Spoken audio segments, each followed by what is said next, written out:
Estamos contigo.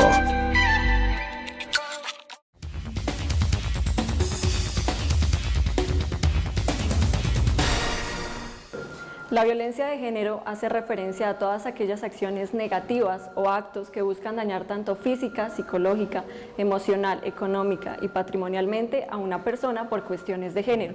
Aunque el término no hace referencia exclusivamente a la violencia en contra de la mujer, diversos estudios han evidenciado que la población femenina es la más susceptible en este sentido.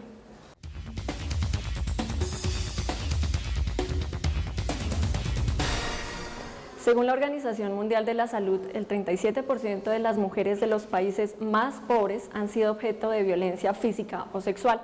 Asimismo, se evidencia que Oceanía y África son las regiones con más prevalencia de violencia de género, seguido por América Latina y el Caribe con un 25%. Finalmente se encuentra Asia con los indicadores más bajos, que varían del 16 al 24%.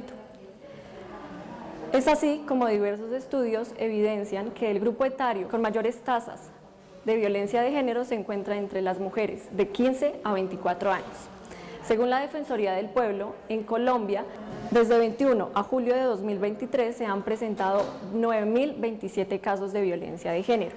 De estos más de 9.000 casos, la mayor violencia se encuentra a nivel psicológico con 6.439 casos, seguido por violencia física, luego violencia económica, seguido por violencia sexual y finalmente la violencia patrimonial.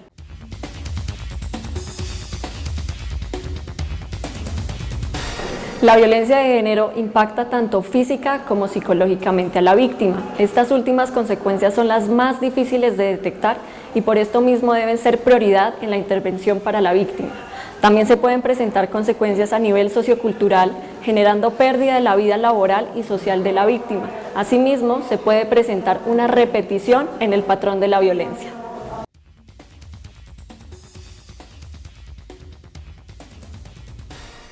Existen señales de alerta más visibles que otras. Dentro de las más visibles se encuentran las lesiones físicas, los golpes, el abuso sexual y la violación.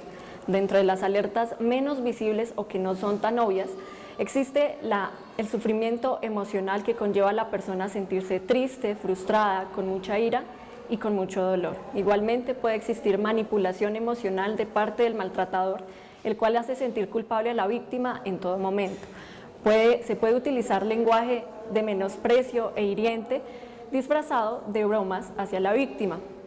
También se pueden presentar celos excesivos, lo cual lleva al maltratador a controlar excesivamente la vida personal de la víctima, desde cómo se viste hasta sus horarios. Es por esto que la víctima suele generar un aislamiento como medida de prevención ante la presión del maltratador.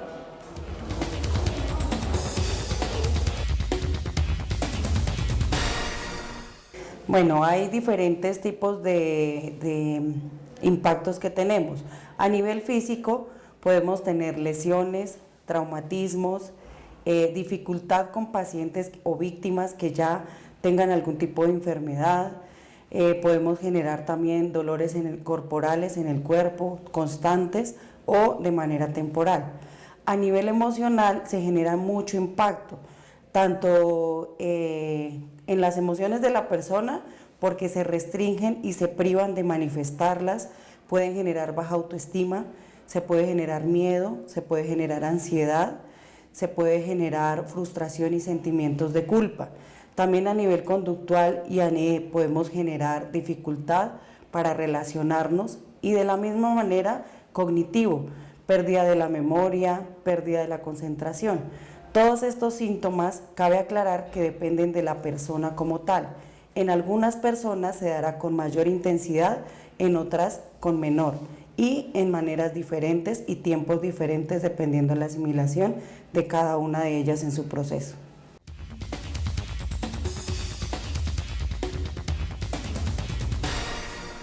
Hay diferentes ámbitos mediante los cuales podemos llegar a la prevención. Uno de ellos es en el ambiente doméstico, educándonos y educando a todos nuestros seres queridos frente a la equidad de género y al respeto por el prójimo.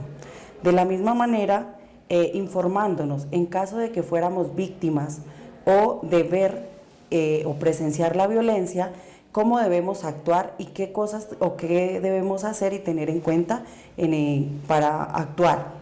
También de la misma manera denunciando, aunque seamos solo testigos, debemos denunciar a los agresores para ayudar a las víctimas.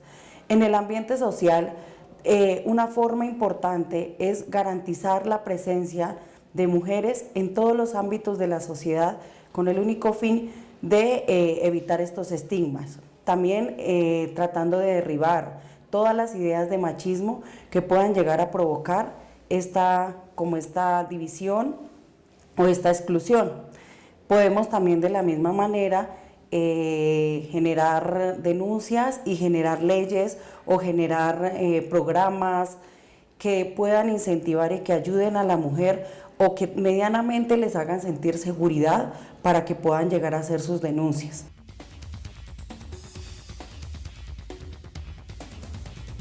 Hay dos ámbitos importantes. Podemos ser víctimas y podemos ser testigos. Por lo tanto, en caso de que yo sea la víctima de la violencia, debemos dar aviso a las autoridades. Si no tenemos una línea específica en alguna ciudad, podemos dar aviso a la Policía Nacional. Debemos tener a la mano siempre los documentos de los afectados o de las víctimas de violencia. Debemos también buscar la atención médica. También debemos recolectar todas las pruebas que tengamos a la mano, fotos, videos, grabaciones, y hacer nuestra denuncia. De necesitarse o de ser posible, solicitar medidas de protección si son requeridas. A nivel de testigos o si somos presenciamos algún tipo de violencia en la calle, debemos denunciar de igual manera, si no hay una línea, dependiendo de la ciudad donde estemos, a la Policía Nacional. También debemos motivar a más personas transeúntes que pasen por allí para que podamos de una u otra manera amedrentar al agresor y acompañar a la víctima en su proceso de asistencia a una unidad médica o de denuncia. También hay que tener en cuenta que hay ámbitos también donde podemos denunciar a nivel doméstico. Si yo soy testigo y hay alguien cercano, debo primeramente escuchar sin juzgar a estas víctimas, acompañarlas en el proceso de denuncia, pero sin ejercer ningún tipo de presión, teniendo en cuenta que las afectaciones cuando hay violencia pueden ser físicas y psicológicas. Entonces debemos ser muy pacientes a la hora de apoyar a estas víctimas.